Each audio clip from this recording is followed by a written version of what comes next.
Oh, and welcome to Meet the Body, where we meet ordinary people doing extraordinary things through the body of Christ. Today, we're meeting and speaking to Jenny Anderson. And Jenny has a new roommate. Jenny, would you like to show us your roommate? Hang on, I gotta. Oh, there we go. There, now I can talk to you. All right. My roommate is Freedom. Hi, Freedom. Freedom is my new seeing eye dog. Freedom. Can you move her? Let me see your face, Freedom. Come over here. There Hey, you you go. talk to the camera. Hey, Freedom. There she is. Now it's is a male? Male, and he's 2 years old, 2 years and he old. came from the Seeing Eye Foundation in New York. Don't yawn at me. We want to make you a TV star, Freedom, but he's a little camera shy, I suppose. Huh? Yeah. All He's right. like, don't interrupt me. I was sleeping. Oh, give Jenny a kiss, Freedom. I will. Mwah. There you go.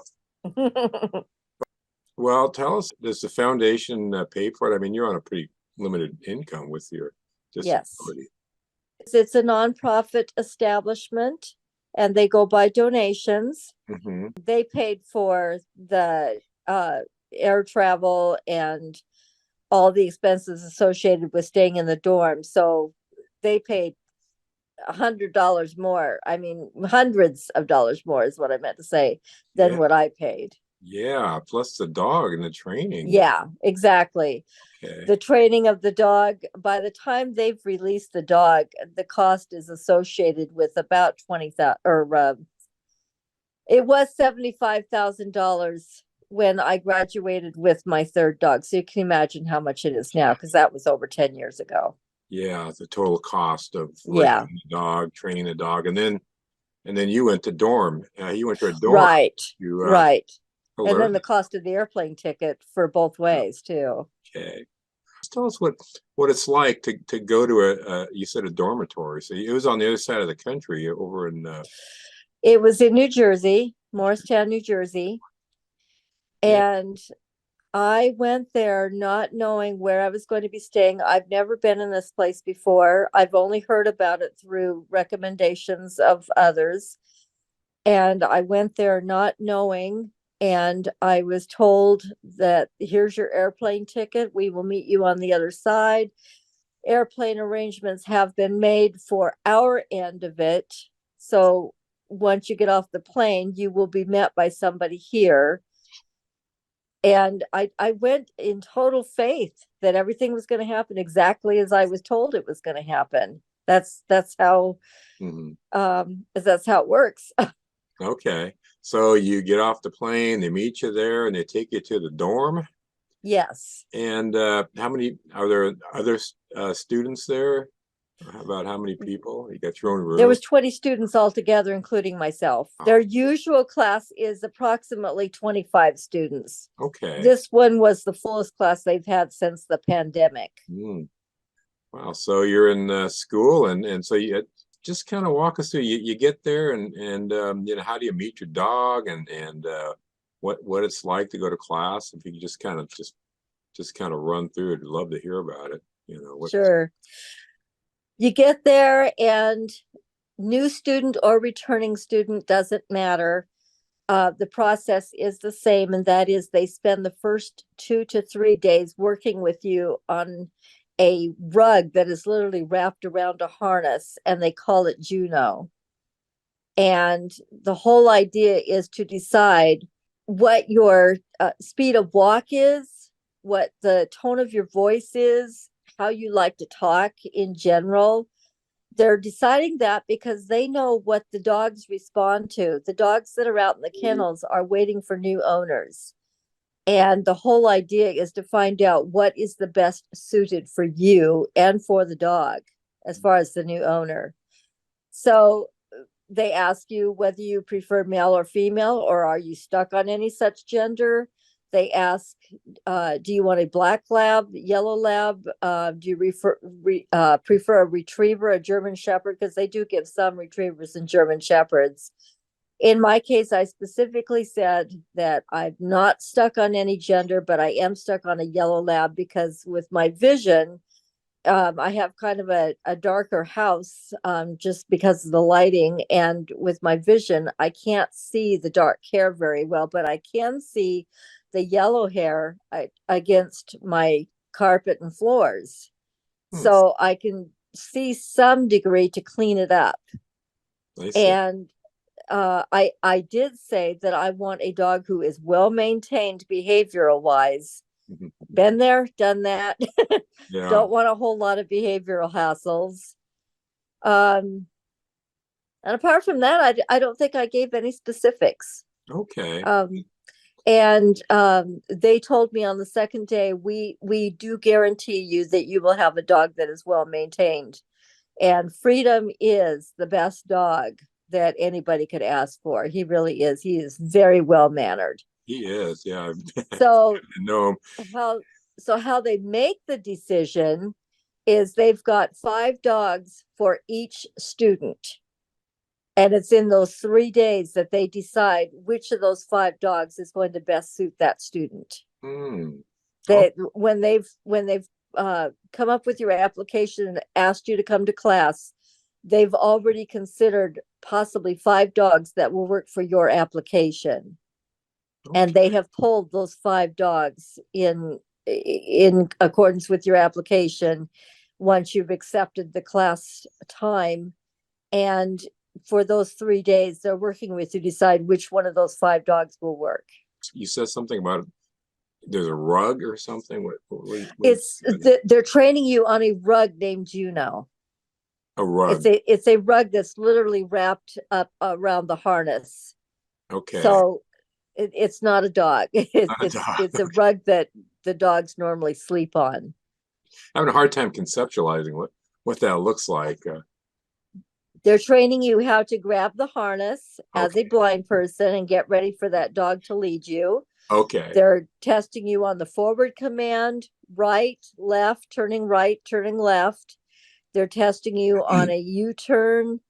They're testing you on speed up and slow down, which is steady, and slow down is a little tug on the harness that tells the dog what you want.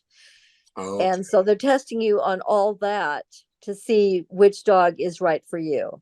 I see. So someone's on the other end of you say Yes, someone is on the forward, other end someone's pulling it. holding the harness. Yes. Okay. And So you're literally walking around town like that, and the town is well oh, used to seeing the new students walk like that. no kidding. Okay. Yeah, So you're walking around town you're walking around town like that. okay. So yeah, so a group of you are out there and you've got a person in front of you pulling a rug Hmm. and And the person has a jacket on saying Seeing Eye Foundation, so they know who automatically, let me you go. know, who the person is. Okay.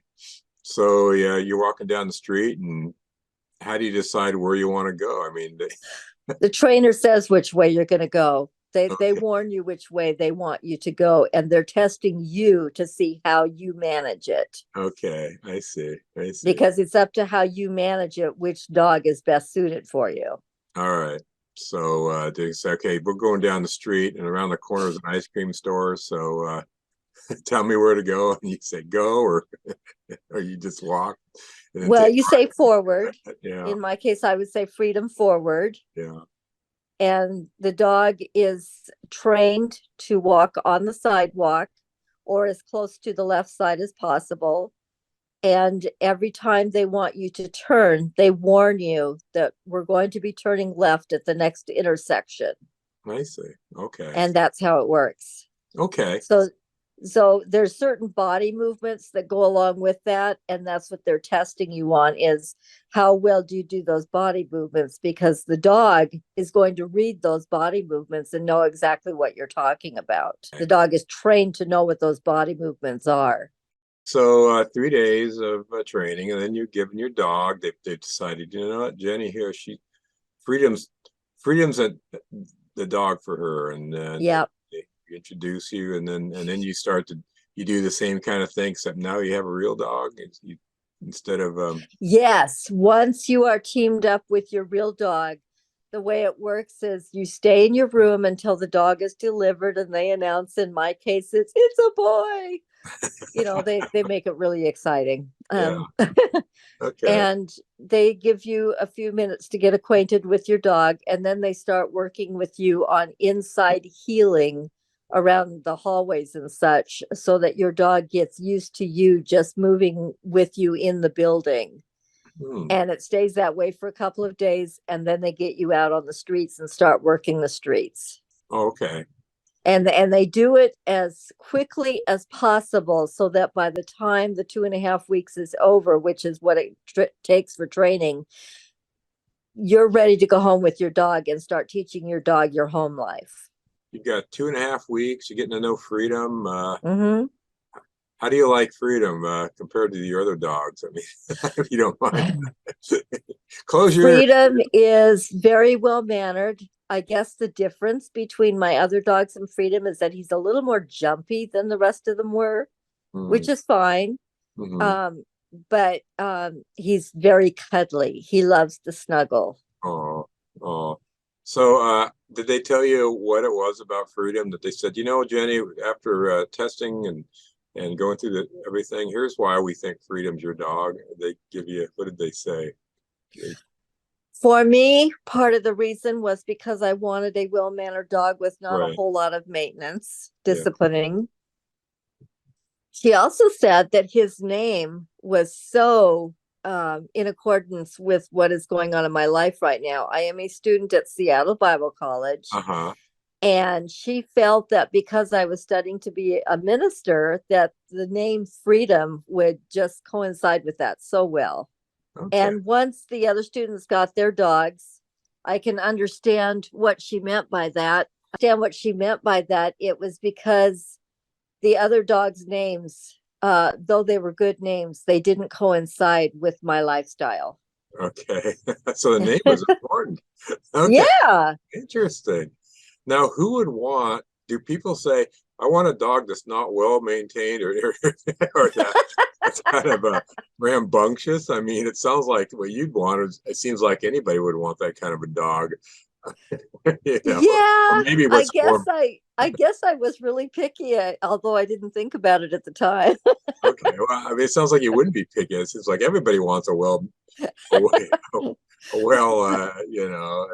good dog that's well behaved and that kind of thing. But We were doing so well as a team that the initial process for a new student is that you stay there for a full month.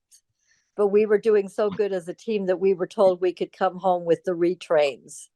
And a couple of the students were joking, that dog's not ready to go home yet. oh, really? Yeah, because he was so well maintained.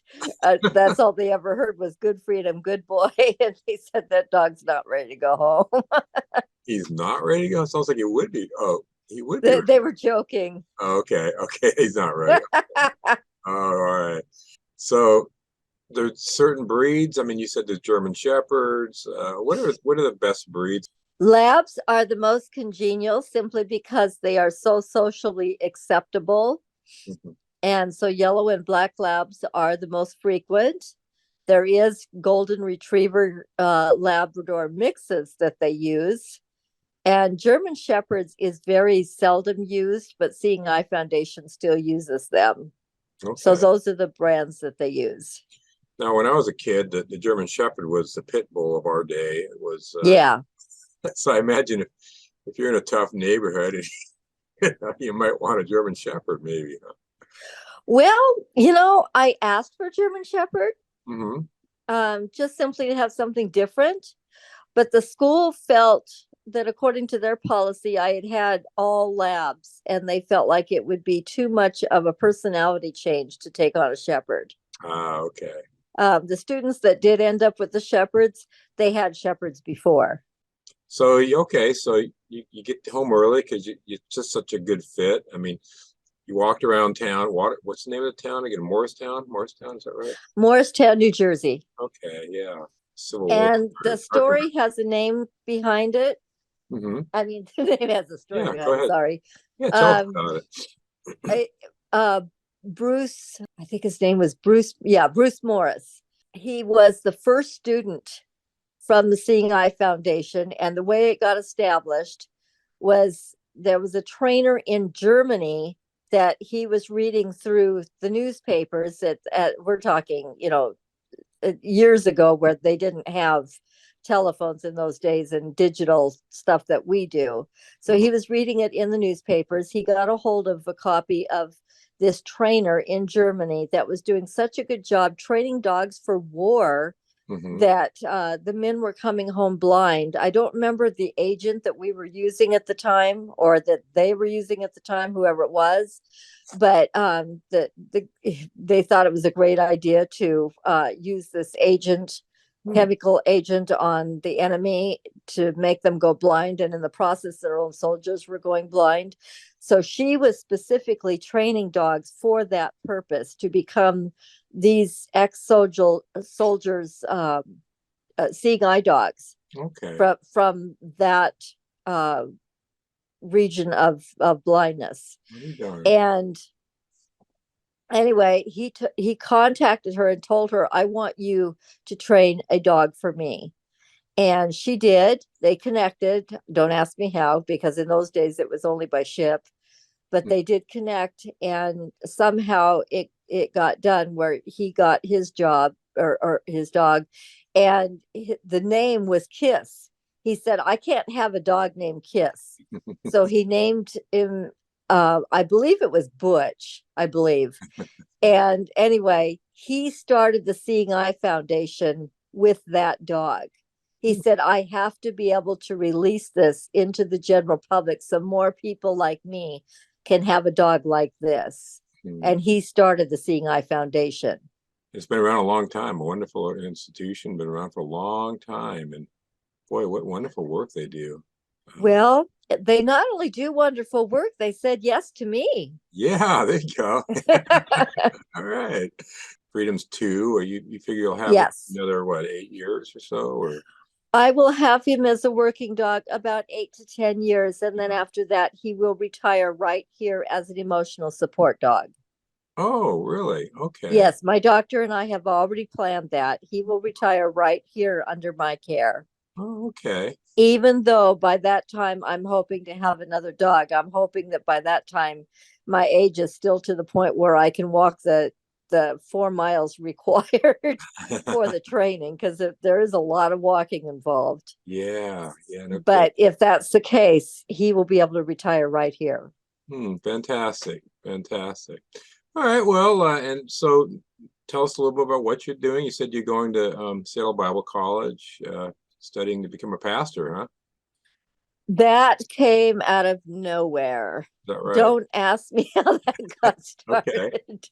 Okay. No, I was sitting in church one day, and I was new to Sonrise Christian Center.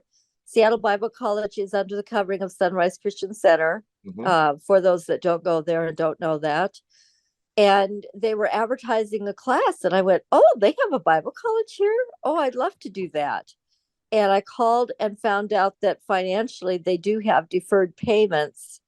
And that was something I felt I could do in my budget, do a deferred payment plan. And so I started going very part-time, because you do have to talk to the dean in charge and get approved to be in this particular college, as it is a private one. And she said yes to me, but only 2 classes at a time at the most. It took me a long time to prove to her I could do more than that. I see. And now it wasn't made clear then what I was studying for. Now it is made clear. Now I know what I want to do with it. I'm a year and a half into it. I have probably 3 more years to go. Thoroughly enjoying it. Now, you've been a member of Sonrise for about how long now? Or over a year. Over a year. Okay. Yeah.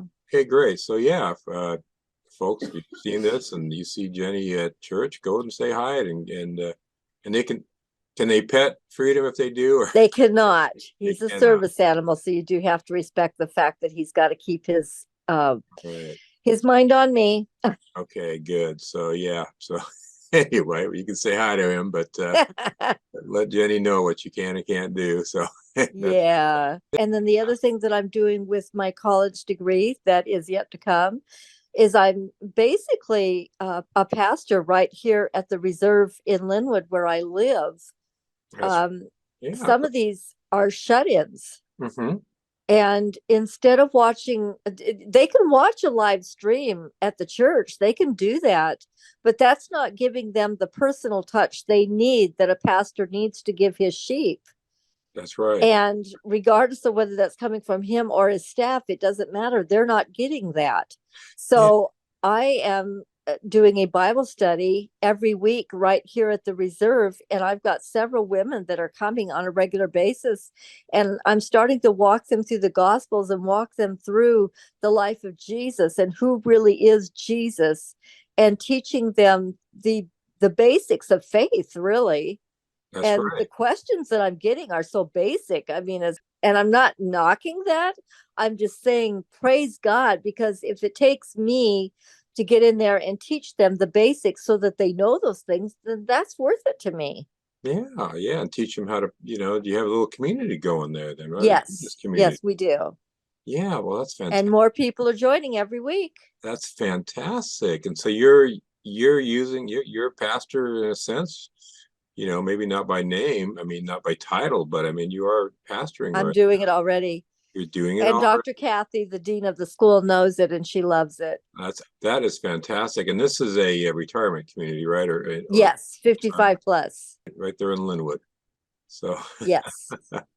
all right, Jenny. Well, thanks very much for your time and appreciate you. And like I said, go say hi to Jenny if you see her around the church, you know, and say hello to Freedom. Freedom. Okay, sounds That's good. a sweet dog. All right. Thanks very much. And we'll talk to you later. All right. Bye bye.